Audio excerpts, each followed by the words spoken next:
Good morning, dear student. Today is the fourth lecture of strength of material. In today's class, we will discuss about the type of stresses. Okay, so let's start the class. Stress. As we have discussed, what is stress? Stress means the internal resistance offered by a body against the external force. If in any element or any member, if we apply any external load in any pattern, the molecules of body or molecules of material resist the effect of external force. Okay, that internal resistance is called stress. And in mathematical, if we talk about for the mathematical relation, in mathematical term, stress is equal to applied load divided by cross sectional area. Okay, and generally we denote stress with sigma equal to load by area. And if we talk about the unit of stress, the unit is Newton per mm square, Newton per meter square, kilonewton per meter square. Any unit we can use for the stress. Okay, so how many type of stress generally occur in a body under the effect of external load? There are two type of stresses. If we apply load in any member, then two type of stress may generate on that particular member. The first one is normal stress and the second one is tangential or shear stress. Okay, what is normal stress? Normal stress means the stress which produce on the perpendicular plane, a plane which is perpendicular to the applied load, that is called normal stress. Okay, like that is an element, and if we applied load in that plane, the stress which generated in that plane, okay, that is called normal stress. So again, normal stress is divided into two parts: direct normal stress and bending stress. Direct normal stress means the stress which produced directly under the action of any load. If we applied direct load and the stress which produced on that particular plane under the effect of that external load, that is called direct or normal stress. Okay, and the bending stress is a indirect type of normal stress. If we apply load in that pattern in a beam, first of all beam will bend. Okay, beam will bend like that, and due to that bending, every plane of beam will feel a direct stress in any kind of nature. It may be tensile, it may be compressive. Okay, so we have applied load in that plane, and we are calculating the stress in that particular plane. Okay, so the nature of these stresses are not direct. The direct effect is bending, and the stresses which are generated in every plane of that beam are indirect, and the nature of the stress is normal. So these are normal stresses, but not direct stresses. And if we talk about tangential stresses or shear stresses, they are again divided into two parts: direct shear stress and shear stress, torsional shear stress. Okay, like the normal stress, they can also be defined in two categories. Direct shear stress means shear stress which generally produced in the action of direct loading. Okay, and the torsional shear stress which produced by indirectly. In we apply torsion on any shaft, and in the reaction we get shear stress, but that is not direct effect. Okay, we will discuss in detail. Okay, and again the direct normal stress divided into two parts: tensile stress and compressive stress. It depends on the type of loading. What type of load applied on a member, that nature of stress we will get. So these are the classification of the stress. We will discuss in detail each and every type of stress here. In first unit we will discuss about the normal stress, especially direct normal stress. We will discuss in detail every parameter we will study here about the direct normal stress. Okay, and about bending stress we will discuss in unit number 2, stresses in beam.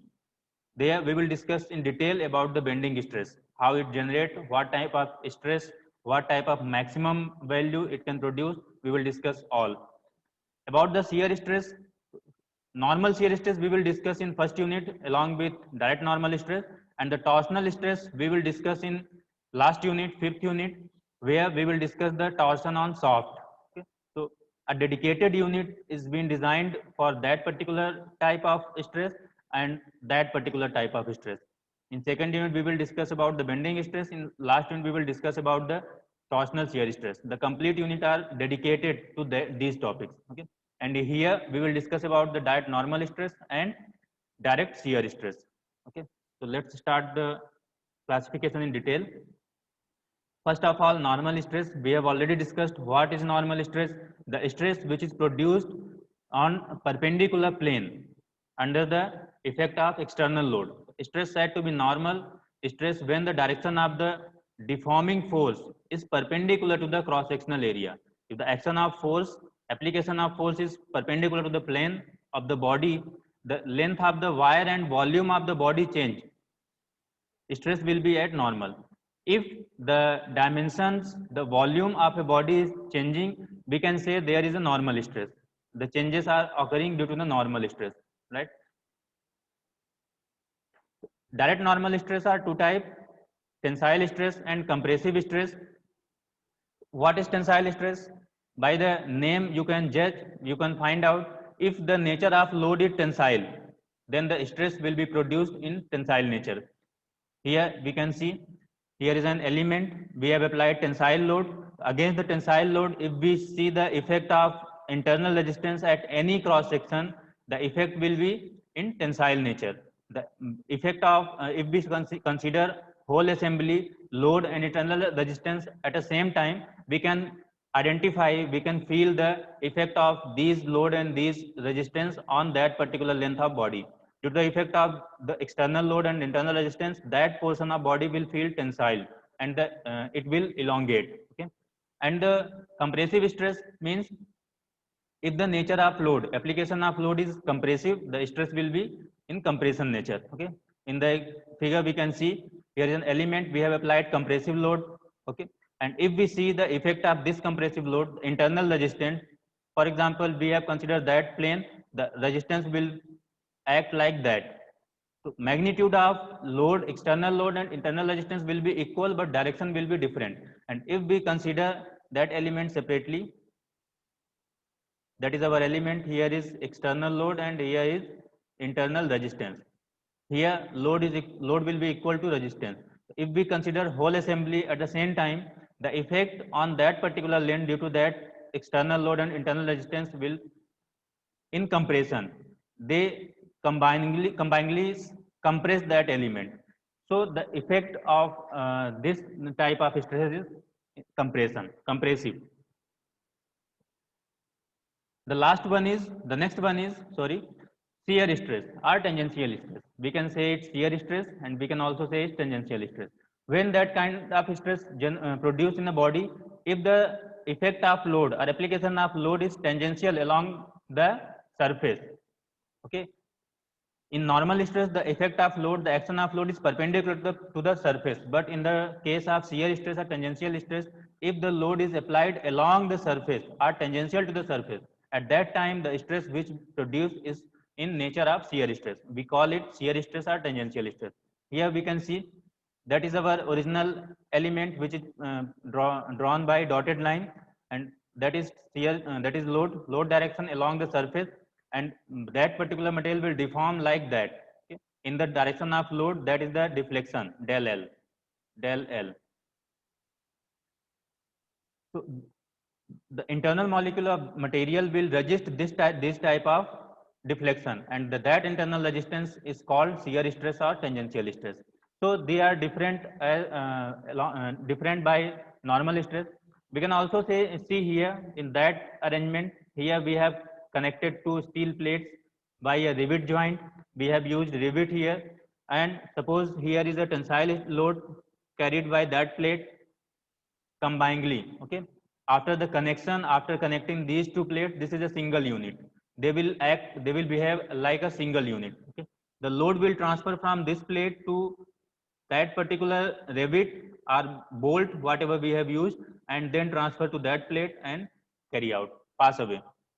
So if we analyze the effect of these tensile loads on the junction.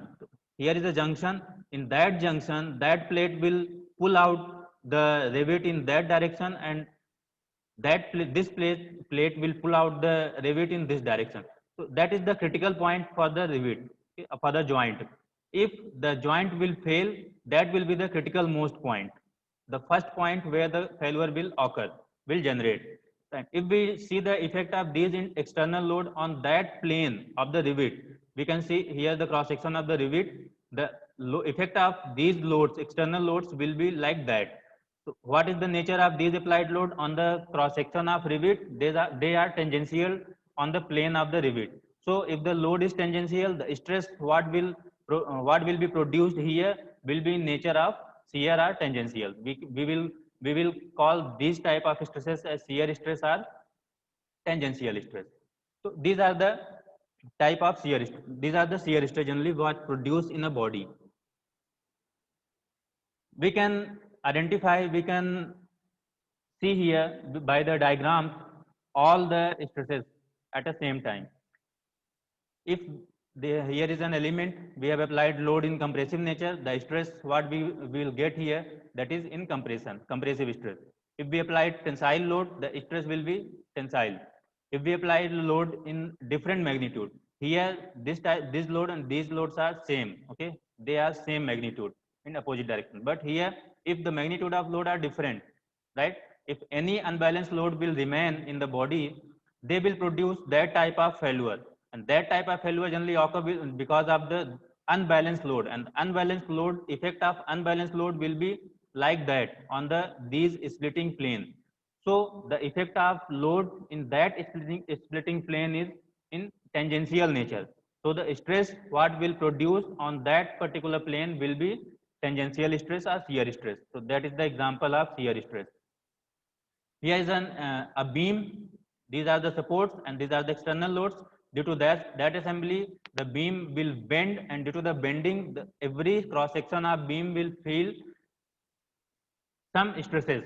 So those stresses will be called bending stresses, but indirect nature.